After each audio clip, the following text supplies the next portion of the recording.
All right, we finally get some European disc golf, and man, it was great, but also had a lot of shortcomings along the way. Let's get into it and break down Konopiste. And if you want to stay in the loop for disc golf news, be sure to subscribe as I cover this European stretch, and I will literally be covering Worlds in Finland live, so you do not want to miss it.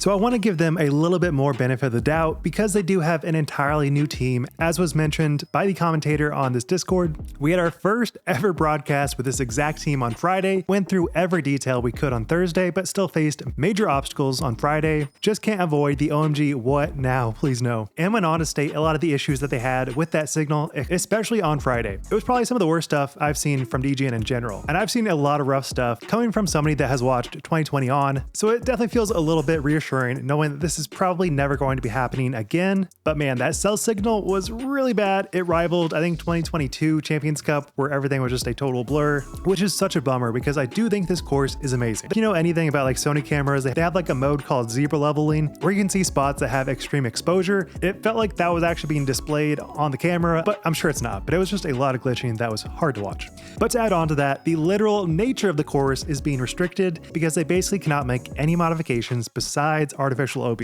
which of course we know is probably not a great look, and it inevitably led to basically a birdie or die course, making it feel very similar to the Preserve, which is fun, but not really what I'm looking for European disc golf. And it's really not to say that this course sucks. I do like this course, I like all the historical nature to it, but if it does come back in a later year, I really hope they revise it to some degree. Also, side note, before we start the recap, I just gotta say, these Nordic players, it's literally like a requirement that they must throw with the most minimal perceivable amount of effort, but damn, do they throw 400 feet effortlessly. So with that, let's get into MPO. Now I gotta say, this entire event felt inevitable before the first tee off because I looked at Maury Villeman, who absolutely crushed last season, and I saw his confidence in the practice. He is absolutely going to crush everybody else. And I won't say I'm like a soothsayer where I just know the future, but man, I just could tell the signs that he was going to crush and Niklas was going to crumble because there's just so much pressure put on him to play with absolute perfection, which of course he's not going to do. And it inevitably led to him getting tilted because every little mistake felt like he was going to lose the entire event, in kind of the same manner as Paul, who just doesn't care about anything but winning. So you play hyper aggressive, and then you inevitably make mistakes, which is very much what we saw in Niklas's game, where he didn't even finish in the top 10. He basically did not let up from start to finish, leading to an almost unbelievable 40 under, beating Niklas by 15 strokes, who was obviously the clear favorite, and winning the entire event by 6. And something about his like Estonian demeanor, no matter what shot he has coming his way, he's like, oh yeah, card mates, you kind of choked. I'm going to park it or drain like a 45 footer while y'all bogey. Cool, let's move on. He wouldn't flinch, and his putting felt absolutely ice cold, very similar to Isaac's putt, where it's like a very simple spin putt, but it looks so effortless and it goes dead center of the chains almost every time. And so with that insane destruction, he only had one stretch per round where he took 2 pars in a row. No bogeys. Every other hole he either birdied or took a par, which is the most insane stat I think I've ever seen. And so of course he won. And interview skills rivaling Silva's. Don't really know what that's about. Feels everything for me and for the country, and I'm happy about that.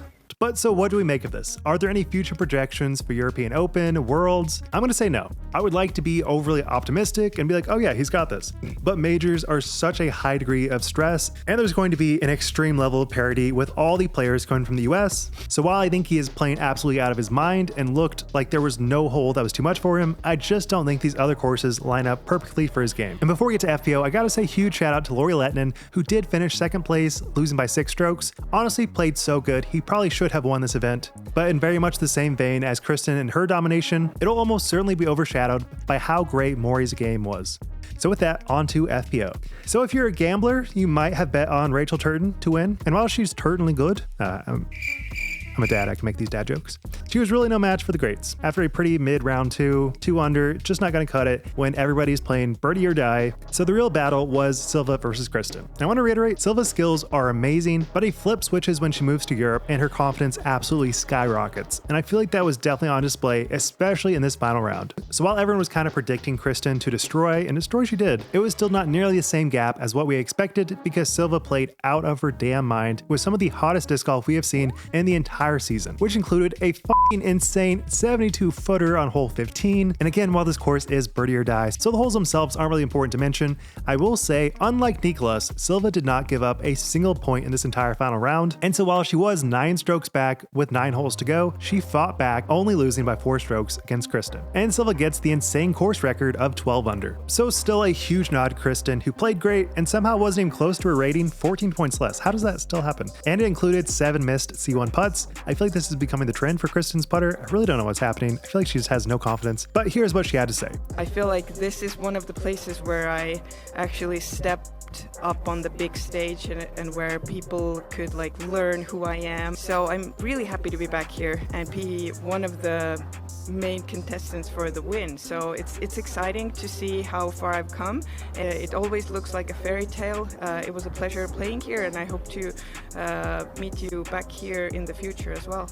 So yeah, Kristin crushed like we knew she would. A bunch of players started to make a push towards second, third place. It all felt kind of irrelevant, but still a good foray as to what European disc golf will look like for FPO this season. But hopefully the rest of the season has a little bit harder FPO layouts, because I gotta say, it felt like every single hole, especially in the FPO layout, was just easy mode. Like, I know Silva and Kristin are great, so they probably made this course look insanely easy, but it still felt like if you just had a decent shot, then any par 4 was birdieable, which I don't really love. I like every shot to be challenging, and it really felt like the entire course was just kind of a distance competition, where if you can throw 400, you're definitely gonna get birdie on a 600-foot par 4. But what do you guys think? Do you think the skill ceiling has gotten so much higher that we need to make a total redo of modern FPO courses? Because at least to me, it feels, especially in these European layouts, they're just not challenging players like Kristin and Silva in the way they should. But literally, as I say that, I know there are so many great courses they played last year where it was definitely in direct opposition of that statement. But man, for this course, it did not feel that overly interesting, because every hole was basically birdie or die. So with that, what do you guys think about the course? Did you watch it? Did you kind of hate the reception? Do you have any strong thoughts on commentary? Personally, I love it. I love how it's just a total stark contrast of what we get in the US sections, and I love the humor that the Europeans bring, because it's just totally different. But having said that, what do you guys think? I'd love to know. Be sure to subscribe. Wild Runs, signing out. Peace.